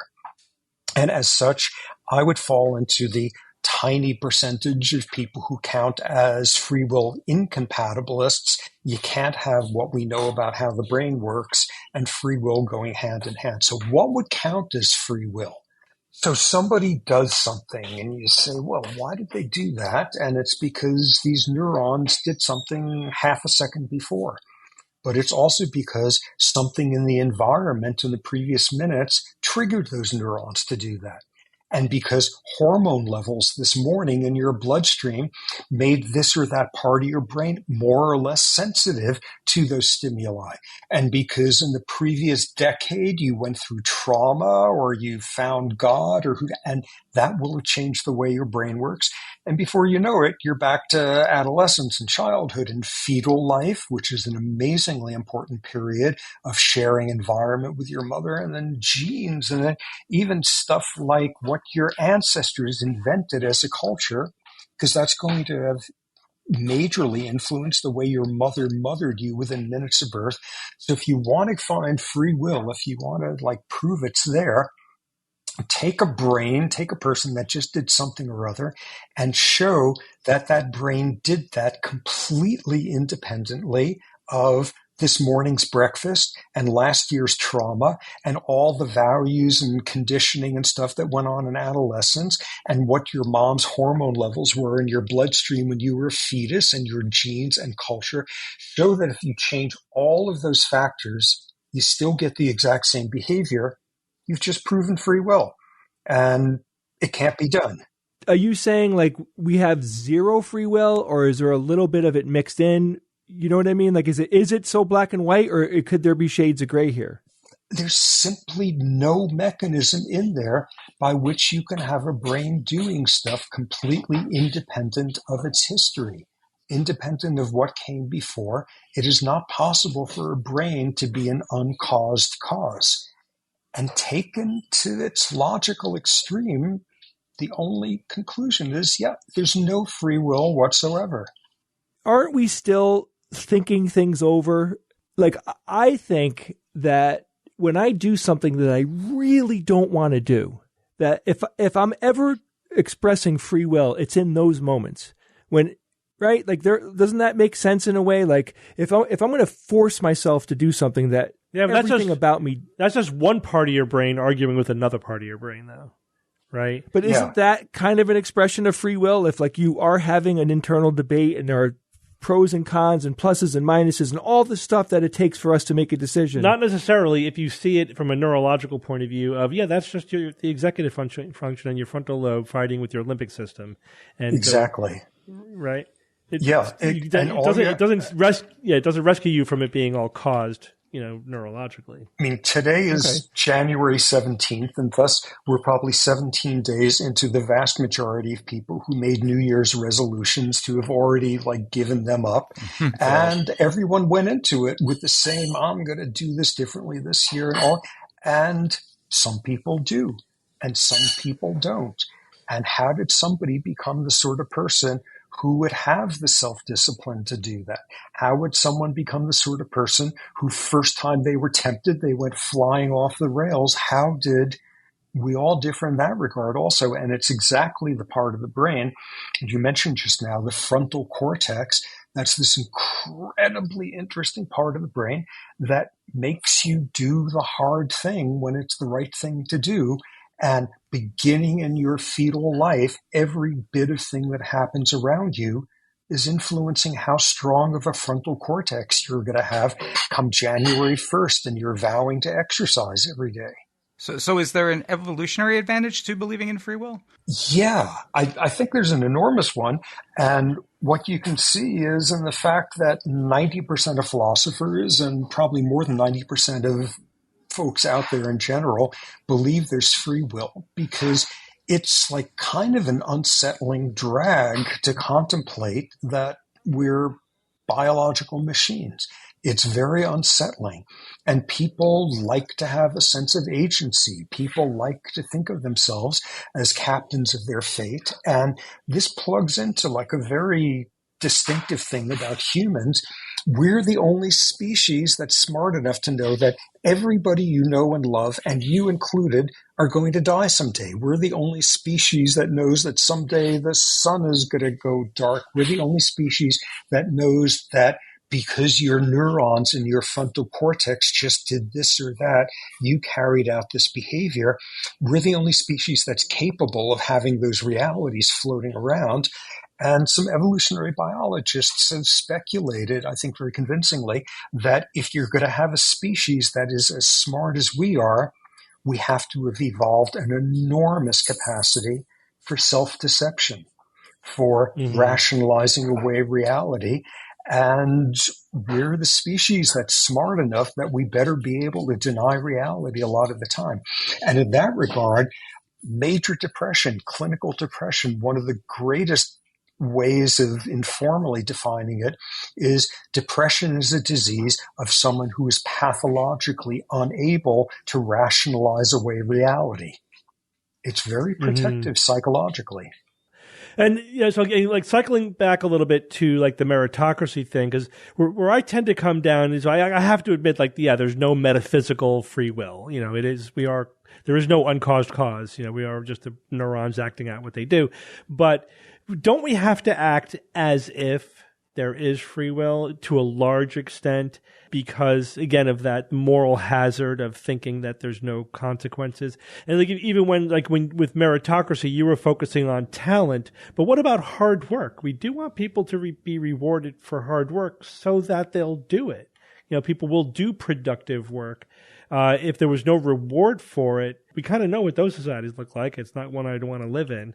Would you accept that notion that even if you think metaphysically, philosophically, there's no free will, we still have to kind of pretend that there is? Again, in an instrumental sense, you can reward somebody if that's going to make them more likely to do the good thing again, if that's going to make them more likely to plug away, but you need to do it purely in an instrumental way. A colleague of mine at Stanford, Carol Dweck, in psychology, has done wonderful work showing, okay, you've got a kid and your kid has just gotten a great, wonderful grade on some exam or something. And do you say, wow, what a wonderful job you did. You must be so smart. Or do you say, wow, wonderful, wonderful job you did. You must have worked so hard. And what she shows is you do the latter, and every neurotic parent knows that by now. Yeah, sometimes you use sort of positive praise reward for displays of self-discipline because that makes that part of the brain stronger, all of that. But you don't go about making somebody who is better at resisting temptation than somebody else think that it has something to do with they are an intrinsically better human. They just wound up with that sort of frontal cortex. Let's talk a little bit more about evolutionary psychology. I mean, it seems like you're largely in support of that, but you tell me what do you think about it? Because I know that is something where you can't deny that that our brains evolved, and that has a huge influence. So, what do you think about like the discipline of evolutionary psychology, and specifically, how would you answer its critics? Its starting point makes absolutely perfect sense. And historically, take one step further back from it, and you get this field called sociobiology, which I was sort of raised in, which is you can't think about human behavior outside the context of evolution.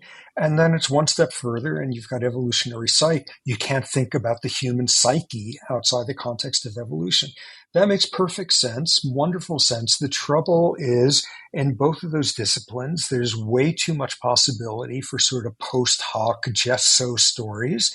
There's way too much individual differences. Anytime you see a human who leaps into a river to save the drowning child and dies in the process, and basic sociobiological models, basic models of how you optimize copies of your genes can't explain stuff like that. By the time you're looking at vaguely complicated mammals, you get individualistic behaviors that violate what some of the models predict. So it's part of the story. It's interesting, evolutionary psychology. One finding in there that I find to be very, very impressive is that we are far, far more attuned to the sort of norm violations that go in the direction of you getting treated worse than you expected to be, than you being treated better. We have all sorts of detection things in our brain that are better at spotting that bastard, they were supposed to give me that reward and they didn't, versus, whoa, they just gave me this gigantic reward out of nowhere. And that makes sense evolutionarily. And, some of those building blocks are just fine. as with a lot of these relatively new disciplines, don't get a little overconfident and try to explain everything. Yeah, it's interesting. I think I kind of landed the same place from a philosophical point of view. Of course, there's evolutionary psychology, but in practice, I do think it can fall into just so stories too easily. So it's a kind of a weakness in the field. All right. Well, Robert, this has all been very fascinating. Thank you so much for giving us your time. Anything that you want coming up that you want to plug? Do you have any works that you're doing? Well, I got this new book out, which I guess is sort of useful if people know about it. Came out in October, Penguin. It's called Determined: A Science of Life Without Free Will, where I basically lay out all these arguments and, as far as I can tell so far, infuriate a lot of people. That's good work. You know that you're accomplishing something useful if you piss off a lot of people. Oh, good. Because I seem to be. That's nice to know. All right. Thanks again. Take care. Good. Thanks for having me on. It's time for Science or Fiction.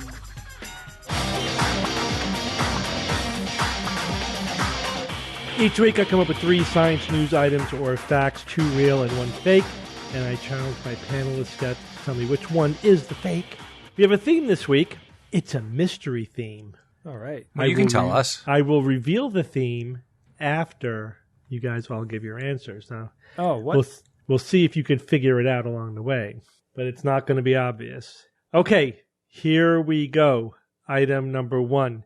A recently discovered species of deep-sea fish in the Antarctic Ocean has been found to have transparent blood due to a complete lack of hemoglobin. Number 2, researchers have developed a type of biodegradable plastic that decomposes completely in just 1 week when exposed to sunlight and air. And item number 3, researchers have successfully trained a group of goldfish to drive a small, water-filled vehicle on land, demonstrating their ability to navigate in a terrestrial environment and challenging long-held views on fish spatial awareness. All right, Kara, go first. I don't like them. Is that the theme that you're picking up? Yeah. Things Kara does not like. Yeah, things I don't like. It's deep sea fish in the Antarctic Ocean. There's an Antarctic Ocean? Well, the waters yes, around there the is. Antarctic. Yep. But is that called the Antarctic Ocean? I didn't know that. The Arctic. Anyway. It's the Southern Ocean, also known as the Antarctic Ocean. Okay. I'm not mad at that. That one, okay, so this fish is lacking hemoglobin, which, okay, that's crazy weird, but maybe there's some sort of other compound that is like serving a similar purpose. Would it make the blood transparent? Maybe? Is the only reason blood has the color it is because of hemoglobin? Because of the heme? It might be. I know the heme does make the blood quite red. So, but I don't know what it would look like with no heme. Would it be clear? I don't know. But a lot of our liquids in our bodies are clear, so maybe. The biodegradable plastic that decomposes completely in just 1 week, I don't buy that for a second. When exposed to sunlight and air, like, what's the catch? It's like it also melts the second it touches water, like it's not firm like plastic. I do not buy that one. I wish that would be revolutionary. But also, a goldfish drove a car. Okay, here's the thing about this one. I have a very fun but very weird friend who clicker trained one of her fish to swim through a hoop. Wow. And it was a goldfish, and she claims it was very, very smart. I never quite believed her, but maybe a goldfish could drive a little goldfish car. I want that one to be science, so I'm going to say plastics, the fiction. Okay, Evan. These all seem like fiction, don't they? Mm-hmm. That's why you don't like this. And I agree. I'm with Kara. I will go with Kara and say I don't like them either. Next. Right. For kind of the same reasons, though. I mean, if you take the hemoglobin out of blood, are you left with something that's transparent? Aren't there other things in the blood that would make it at least opaque, right? Not transparent, though. I mean, what? Right, there's something else floating around there. That's so strange. So that would be the catch on that one, I think. And yes, there is a fifth ocean. It is called the Southern/Antarctic Ocean. The second one about the biodegradable plastic. My question about this one is, why would you make this if it's going to decompose in a week, if you can't expose it to sun and air, which is kind of everywhere? So, like, what's the practicality of the space? I mean, where would you use this? In the underground, okay, where there's no sunlight, and in a non-air environment? What? Water? So it's for underneath, but then I don't know. That's tricky. I mean, maybe they developed it, but it has no practical industrial use. And then the last one, okay, training a group of goldfish. Would it be a school of goldfish? They went to driving school, apparently, to drive this water-filled vehicle on land, demonstrating their ability to navigate. So how does that work? That's not have to do with. So when we say drive, are we talking steer? I guess it's only steer. It would be. So just directional. So yes, they have to be able to control which direction it's going in. Yes. No, they use the clutch. Well, I mean, driving is a set of things more than steering, but steering something around, kind of. And they have to go, brr. Yeah. Remember that video? That's hilarious. Shoot. But all these are wrong, so I don't know. Kara and I are going to sink or swim together on this one about the plastic, because I just don't see why that would be the case in any purpose. Okay, Bob. Yeah, transparent blood. It seems somewhat plausible without the hemoglobin that it would be kind of, I mean, I think it would be still kind of opaque, but I guess I could see it being somewhat transparent. The driving goldfish is just too awesome. I just want to will that into existence. And the plastic just seems silly, right? I mean, just like, oh boy, I took the bag out of the packaging. I've got to use it quick, or anything that's, if you forget about the bag and you put stuff in it and put the bag somewhere, then next week it's going to be gone, and the contents are going to spill. I don't know. It just seems a little goofy in some ways, and just not very practical.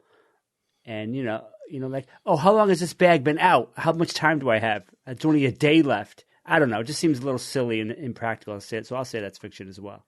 And Jay. So they all are saying that it's the plastic. That's correct. Yep. That's what they are saying. Oh, no. I would imagine that, they didn't develop the plastic to specifically only last a week. That they were working on a biodegradable plastic, and that's what they ended. That this is something that they made. Well, that seems reasonable. Damn it. Yeah, right. But the key thing here is that it's biodegradable. Like legitimately. Which, yeah, but I don't know. I mean, again, I trust your guys' judgment as well. The first one about the deep sea fish. It's very odd to think that there's transparent blood, but I have seen many pictures of like that fish you could see through its head, and I don't remember seeing blood there, so I think that's science. And then the third one here about the goldfish driving a water-filled vehicle. I mean, that is so wacky that it's got to be true. Damn. This is such a hard one, Steve. All right, I'm trying to think of the theme, too.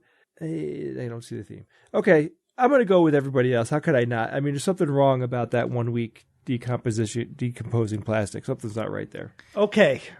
So anyone has a guess on the theme? It's very I don't meta. like it. Water. It's very meta. No. The theme is... Things in water. Nope. This... The fish eat the plastic? Science or fiction has been brought to you by ChatGPT. Oh. Interesting. Which version? 4. So I typed in first, are you familiar with the Skeptics Guide to the Universe podcast? And it said, yes, I'm familiar. And it gave a pretty good description of our podcast. Better be. One of the paragraphs reads, the Skeptics Guide to the Universe is known for its approachable style, blending educational content with humor and informal discussions. It's aimed at a general audience and is designed to make science and skepticism accessible to people without a scientific background. That's a pretty good description of the show. Yeah, okay. So then I said, can you design for me a science or fiction segment similar to what they have in the show every week? And it did. Now, I had to do it 3 times and select from among those 3. not because they weren't good, but because they were things that we've talked about before. Can't use that one, because we've talked about that recently. So I had to find ones that, wouldn't be too obvious. And one of these, it gave us a fiction, but I found it's actually true. Right. You had to double check everything. I had to check everything. I couldn't trust it. All right, so let's take these in order. Number 1, a recently discovered species of deep-sea fish in the Antarctic Ocean has been found to have transparent blood due to a complete lack of hemoglobin. This one is science, so you guys are all safe so far. This is the ocellated ice fish. It's a family of fish, lives in very cold waters off Antarctica. Goes back and forth. And it has transparent hemoglobin-free blood. This is the first, I think, in any vertebrate. And there are some species that have like yellow blood because they have very little hemoglobin, but this one is like fully transparent, 0 hemoglobin. And they don't have some other molecule, they just have plasma. Whoa. So plasma, hell, yeah, plasma How would does that work then? Yeah, so they've adapted to basically just having oxygen dissolve in plasma, and they make it work by, they have low metabolic rate, for example. And also it makes the blood less viscous, so it circulates much more vigorously, I guess, so that compensates for a little bit. They have larger gills, scaleless skin that can contribute more to gas exchange. So they have like much more surface area to exchange gas. Ew, wait, Yeah. It's a fish with scaleless skin? Yeah. That is horrifying sounding. Like one of those cats that has no fur? They have bigger capillaries and they have a large blood volume and cardiac output. So they have all these compensatory mechanisms for not having hemoglobin to like bind a lot of oxygen, and they make it work.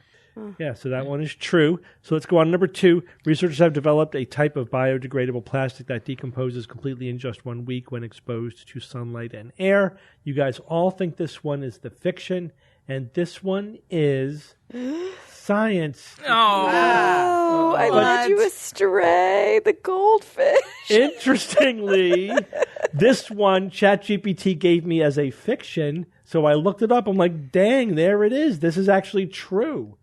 This was published in the Journal of the American Chemical Society in 2021. Yeah, they created a plastic that, when exposed to air and sunlight, will completely break down in 1 week, leaving no microplastics behind at all. It degrades into succinic acid, which is a small non-toxic molecule. So obviously it limits the applications because it can't be exposed to sunlight or air. Yeah. But if it took a year, it'd be great. Right. So that one actually turned out to be true, which means that researchers have successfully trained a group of goldfish to drive a small water-filled vehicle on land, demonstrating their ability to navigate in a terrestrial environment and challenging long-held views on fish spatial awareness. Is the fiction. Clearly. ChatGPT just made this one up out of whole cloth. Just made it up. Not fair. Wait, made which one up, Steve? The goldfish one. It's not related to anything real. No, they just said this one's. They said psychologists kind of do weird things, but not this. We made this one up. That was it. Oh my gosh! How it was like plausibly awkward. Israeli researchers say they have successfully taught a goldfish to drive a small robotic car. Science. The team said the fish showed its ability to navigate toward a target in order to receive a food reward. For the experiment, the researchers built what they called a fish-operated vehicle, an FOV. Let me look at pictures. Can only drive in the FOV lane, though. Jay, where are you reading that? Is that another ChatGPT? No, I just searched. Here, hold on. What search? This is insane. Oh yeah, you're right. I didn't see this. Well, I mean, I don't know if you want to get how technically you want to get. The question was about a group of goldfish as opposed to you'd have to look and see. There's probably a lot of things wrong in it, even if goldfish did drive a car. What? Yeah, but ChatGPT apparently is not good at making up fake ones because it just keeps repurposing real news items. I wonder if it swears at people in traffic, like in fish language. Gives people the fin. Yeah, the middle fin. So what does this mean? Also, how does this work? Yeah, I think this science or fiction is a ChatGPT mulligan. Yeah. Wow. Right. I blame So we're going to have a no ChatGPT. contest, a no score on this week. Yeah, no score from this week. Has that ever happened before? I don't think so. Yeah.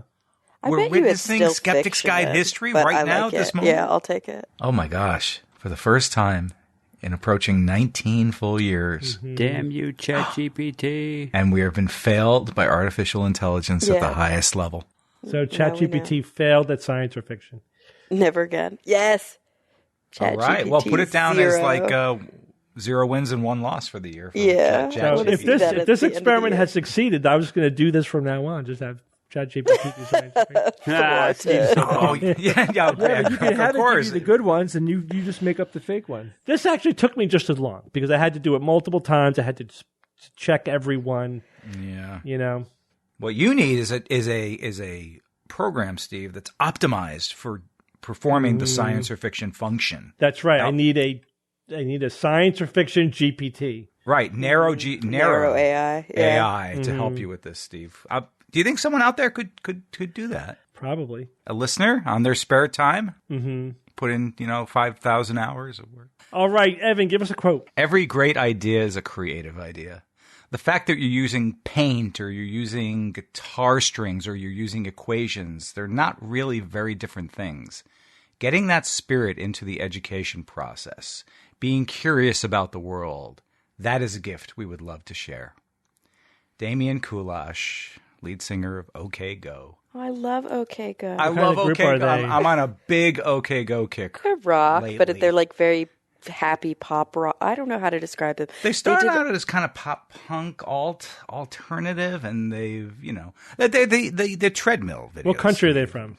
The United States. They're American. US? Here? Not just the treadmill video. They did a parabolic space flight video. They did. Yes. They shot an entire video Upside in zero down gravity. and inside out. Yeah. Mm-hmm. Oh, it's amazing. That video it's so is addictive. amazing. Watching Yeah. their Amazing stuff. accomplishment. And watching the behind the scenes of it is even funnier. Yes, there's a whole documentary obsessed about for it. an afternoon. Yeah, like one of the band members was like near, like he was just constantly vomiting or about to vomit. So the whole time he's like sitting down. One of them was scared out of his mind the whole time. It's amazing. It's so good. But this is these artists, and I call them artists as much as they are musicians. They're visual artists, obviously, for what they do. They're so well known for their videos, but obviously they're also using a lot of engineering, a lot of science, a lot of math in the production of the videos. They consult with a lot of people and teams of experts to come in and help them put these amazing ideas into the visual medium that is just so captivating. And the music's great too.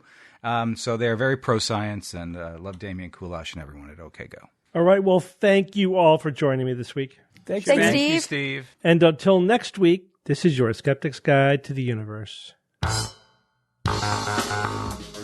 Skeptic's Guide to the Universe is produced by SGU Productions, dedicated to promoting science and critical thinking. For more information, visit us at theskepticsguide.org. Send your questions to info@theskepticsguide.org. And if you would like to support the show and all the work that we do, go to patreon.com/skepticsguide and consider becoming a patron and becoming part of the SGU community. Our listeners and supporters are what make SGU possible.